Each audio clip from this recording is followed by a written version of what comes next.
માટે લાડવા બનાવવાના છે, 100 માટે મોરા, 100 માટે મીઠા. તે લાડવા બધા બની ગયા. એમાં સરપંચ આવ્યા, તે કંદો યાર માથાકૂટ કરી કે બધું ટાઈમ ટુ ટાઈમ થવું જોઈએ, બધું વ્યવસ્થિત થવું જોઈએ, તમને કેવું ન પડવું જોઈએ આમ તેમ. તે ગમે એ કારીગર છે એ ખટાઈ પકડેલા હોય. હા, ગમે એ સારો કારીગર હોય એ ખટાઈ પકડેલો હોય. હા, કારણ કે એને કોઈ ટકોર મારી જાય ને, તમે ગાયડું જઈ ગયું કાંઈ ન બોલે, એ કારીગર ન હોય. હા, કારીગર તો એની પડખે જોરથી હલાય નહીં તોય પાનાનું ઘા કરી લે. હા હા,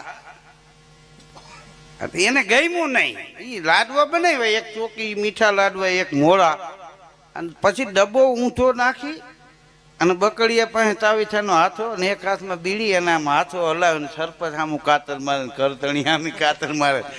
જાન આવી ગઈ બાપુ. હા, એમાં વરાજો તોરણ આવ્યો એટલે ડાયા